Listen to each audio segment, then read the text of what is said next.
Tonight, the massive snowstorm that knocked out power and left hundreds stranded on a highway.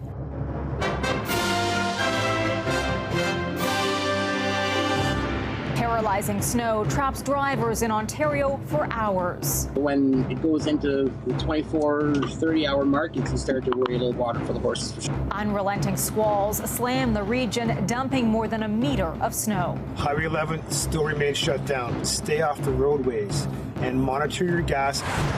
Renewed pressure for the Prime Minister to accelerate defense spending. He was surprised that we had so much interest in it. We're dreaming of a better future for our species. Shifting focus, zoos look to target conservation over cute animals. In the event of a climate crisis, then we've got the insurance policy. And delicate designs on fallen leaves. The tiny pieces of art drawing a big fan base.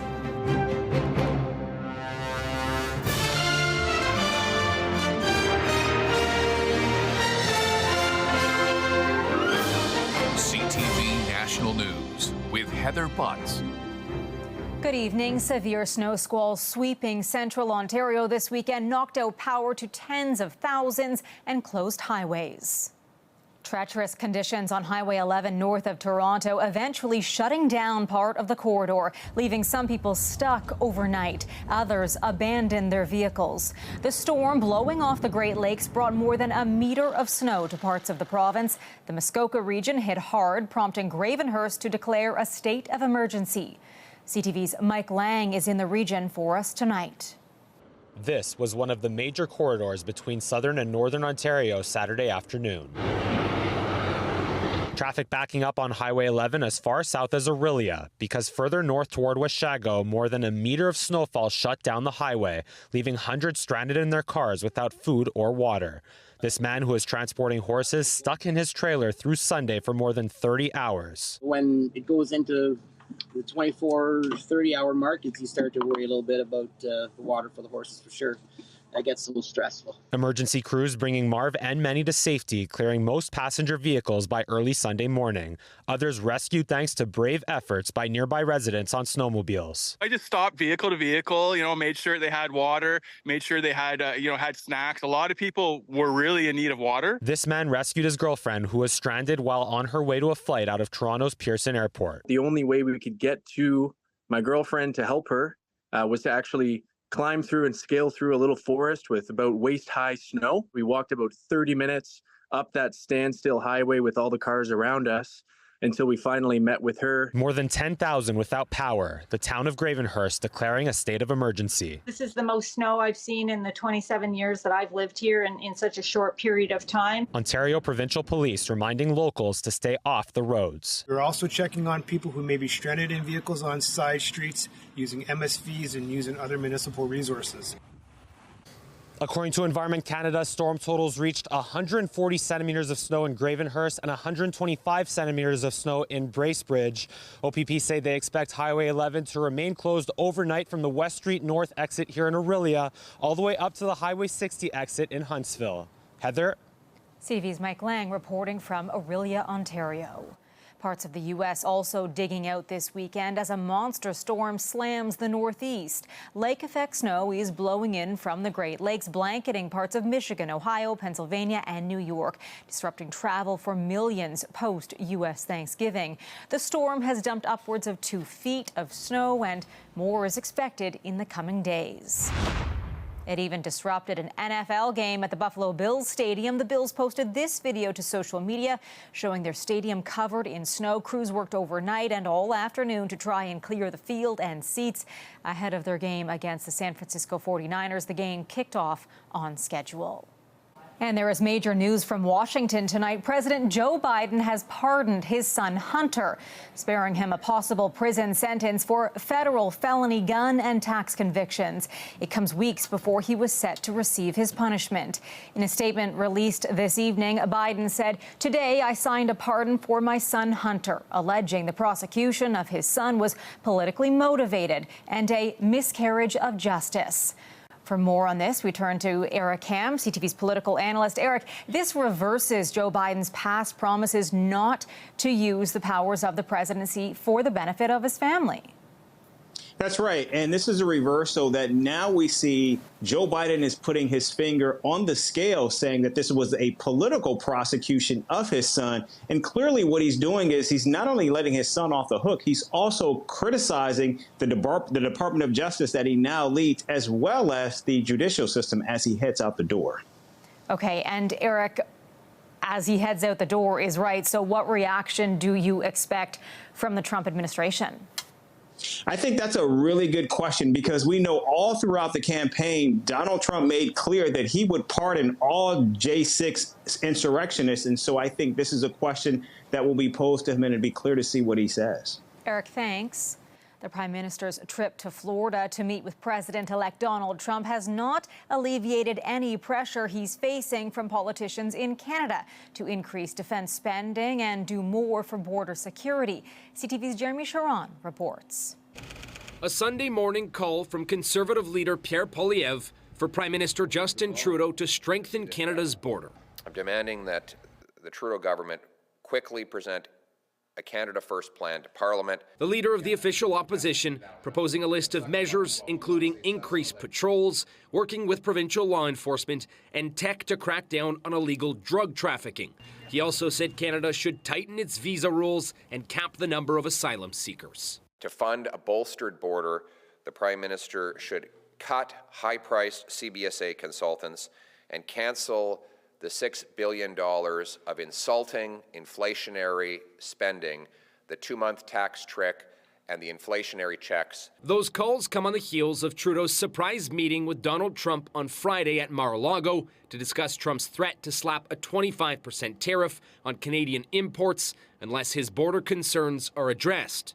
While talks were positive, sources tell CTV News Canada has not been given any assurance tariffs can be avoided right now, despite the government promising additional investments at the border. We're going to be very visible so that it's seen that not only we've done the work, but that we can deploy quickly. Ottawa has faced pressure from provinces, too, to strengthen the border.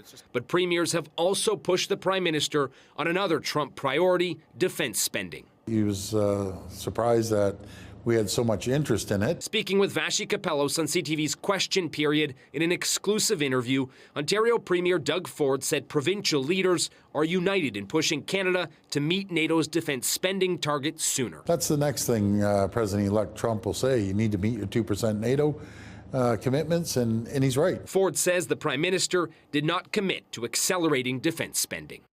And opposition leader Pierre Poilievre didn't specify today either, when asked if elected, how quickly a Conservative government would meet NATO's defense spending target. Heather? Jeremy, thanks.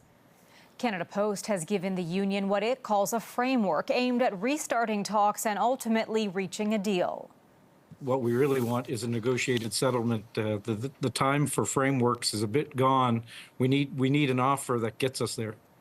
A statement from Canada Post says the proposals include more flexibility to its delivery model. The union says this framework misses a lot of its demands, including benefits and health and safety. This move comes after the union filed an unfair labor practice complaint yesterday over Canada Post laying off striking employees. The extent of the layoffs aren't clear, but Canada Post says they're temporary. The fight against HIV is at the forefront of World AIDS Day. Even with global rates falling, Canada is seeing numbers here skyrocket for the second year in a row, and some communities are struggling to access services. Here's CTV's Colton Prale.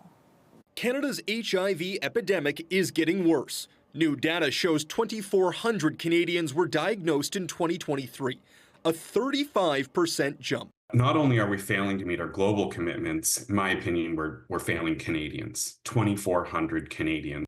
What was a fatal diagnosis is now treatable, and those saved by medication are pushing others to seek care. Given a second chance, new medications was around for that, and the best way to give back is to go back into that field and push that message out to community. But not everyone is getting help. Hearing that 15% of people can't access medication, it's not right. It needs to change. The spike is happening across the country, but in Manitoba and Saskatchewan, rates are triple the next highest province, and it's Indigenous communities bearing the brunt. Today, HIV is a chronic illness. People are living with HIV and with medication and treatment and support. but why are Indigenous people not?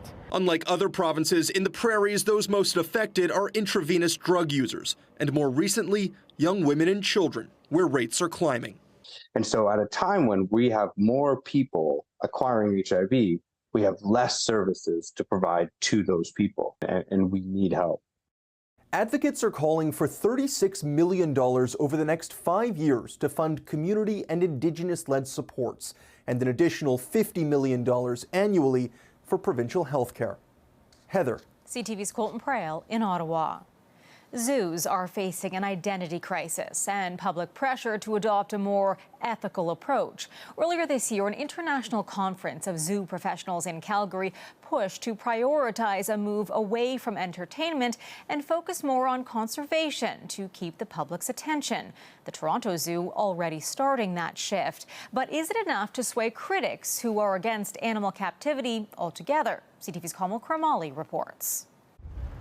Here at the Toronto Zoo, you can hear the oohs and ahs for the Arctic wolves and see the otters making quite the splash for spectators. What may not be visible behind fences and glass barriers is a monumental shift taking place from a traditional zoo to one that focuses more. Really what you're seeing is the zoos make this jump from place to purpose. On conservation and climate change. Take the Amur tiger, for example. You have a species that there's less than 400 of them left in the wild. Now focusing on breeding more of them. We're dreaming of a better future for species like Amur tigers. While Amur tigers will remain at the zoo, some species are now being bred specifically so they can be released. Blanding's turtles, one of several species here at the Toronto Zoo, facing extinction, being bred so that they could eventually be released. These little guys will be set free in about 2 years. The head of the zoo says right now there are at least 8 species that are rare or endangered being bred here so they can be let go in the wild. But that still leaves hundreds being bred for captivity, and that's where critics take issue. If they're being bred, then their children and grandchildren will never be released. And I think that's something that the public is less supportive of these days. Arguing zoos should change their purpose completely and stop breeding animals for display. They can shift more towards being refuges and conservation breeding centers. This reproduction lab, not what you typically imagine when thinking of your local zoo, but here you can find embryos and sperm. We've got some wood bison sperm, we've got some hippo sperm. For dozens of species. There's a new focus on preserving animals facing extinction today, but scientists here also peering into the future, hoping to save more species. In the event of a climate crisis, a natural disaster, then we've got the insurance policy, the genetics to bring out and put back into the population. The zoo argues its commercial side still serves a purpose, connecting the public to animals so people can care about conservation. A lot of these animals out of sight, out of mind, off the planet. But admitting, just like these species, over time, they're willing to adapt and evolve. Kamal Karamali, CTV News, Toronto. A rising tick population has doctors warning Canadians to be on the lookout for symptoms. Mild weather has proven to be a breeding ground as they thrive and spread dangerous diseases. CTV's Paul Hollingsworth explains.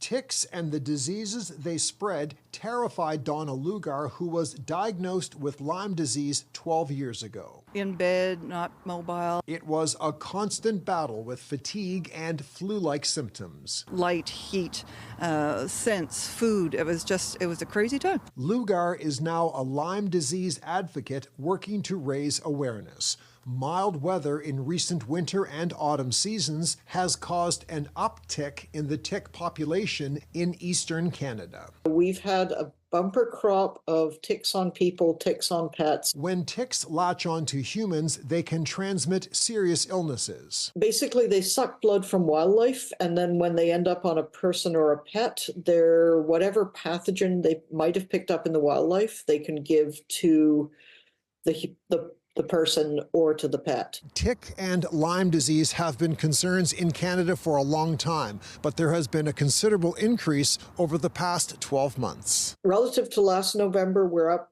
between 20 and 30%.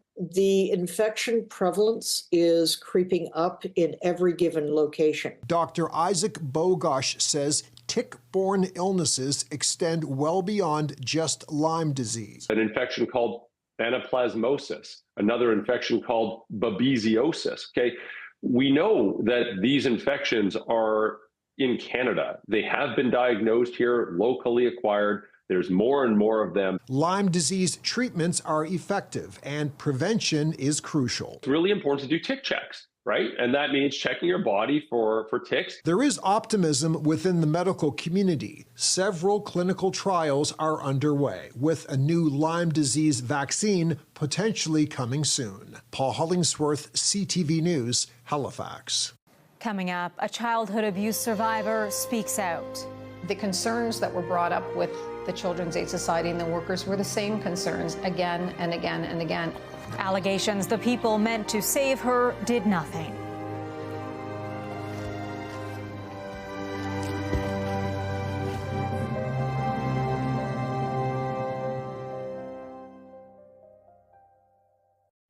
The number one job of any Children's Aid Society is the protection of kids, getting perpetrators and abusers out of the home or taking children from the home. For one family, this wasn't the case. Shocking abuse took place and the children were left in the home. One woman is speaking out about the abuse she suffered as a child at the hands of her own father because she wants to help others. We must warn you, some of the details in this story are disturbing and graphic. CTV's Donna Sound has this exclusive. A love of horses got Christina Perry through the most traumatic part of her life. Her story is no fairy tale. There was a lot of abuse going on in my home, a lot of physical abuse at the hands of my father, a lot of sexual abuse, unfortunately, against myself and my older sister. Christina launched a lawsuit against a number of defendants, including the Catholic Children's Aid Society of Toronto, alleging it knew or ought to have known that the plaintiffs were being sexually abused by their father and that they were in need of safety and protection. She also says she has proof. Christina obtained the Society's files on her in 2020, all 109 pages of them from 1971 to 1985. The fact that there were so many workers that had interviewed us, that had spoken to us, and this went on a span over 5-6 years, where the concerns that were brought up with the Children's Aid Society and the workers were the same concerns again and again and again, every time that the society was involved with us, and they did nothing. Her father is now deceased, as is her mother. Hi, Justin, how are you? Justin Linden is Christina's lawyer. Our allegation is that the school board and the Children's Aid Society should have pulled these children out and protected them. The statement of claim alleges social workers and school staff were told about the abuse, with some even raising red flags. A clinical psychologist who saw Christina reported to the Catholic Children's Aid Society that there has been at least one instance of child abuse, and said that Christina gave an oblique hint that an incest might have occurred. The lawsuit alleges police should have been called, but instead, the children remained in the home. Why are you choosing to tell your story now? There was just so much negligence there, and I really believe that there's so many more people than just myself and my sisters that have went through this. In a statement to CTV News, the Catholic Children's Aid Society says, given that this matter is before the courts, as well as the privacy issues around it, the Catholic Children's Aid Society is unable to provide any comments. Christina Perry says the main goal of this lawsuit is to hold this organization accountable and to put a spotlight on systemic problems so they can be fixed. Donna Sound, CTV News, Stouffville, Ontario. Still ahead tonight. A shooting star makes a rare appearance for a special occasion.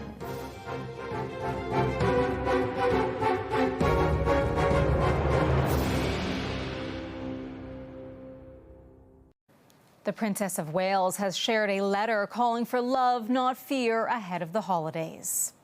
Kate shared the sentiment in a letter which will be sent to those attending her annual Christmas Carol service at Westminster Abbey. She says the story of the holiday emphasizes the importance of giving and receiving empathy, adding love is the light that can shine bright even in our darkest times.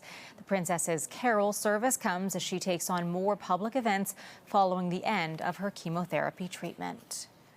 Disney's animated musical Moana 2 is making history as the highest-grossing U.S. Thanksgiving release of all time. The sequel sailed to an estimated $221 million U.S. debut. Moana 2, along with Wicked and Gladiator 2, drew a tidal wave of moviegoers over the holiday weekend, all three bringing in a combined $420 million U.S. dollars for a record-breaking Thanksgiving box office weekend. Well, a special Christmas delivery lit up the night sky during a tree lighting in Nova Scotia. 4, 3, 2, 1.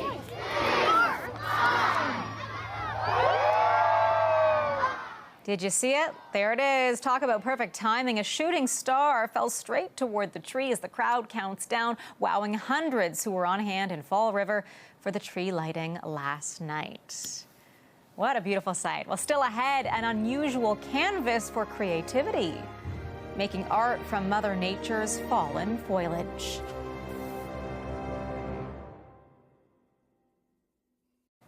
A Japanese artist has amazed fans worldwide, proving you don't need fancy tools to transform nature's canvas into detailed portraits. Here's CTV's Kathy Lee.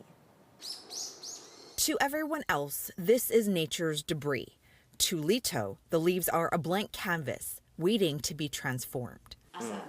With a steady hand and sharp eye, the Japanese artist carefully carves a story into them. Since I was a child, I was very good at focusing on one thing and getting absorbed in it. I decided to make that a strength. His strengths drew him to the art of paper cutting, but using leaves sets him apart.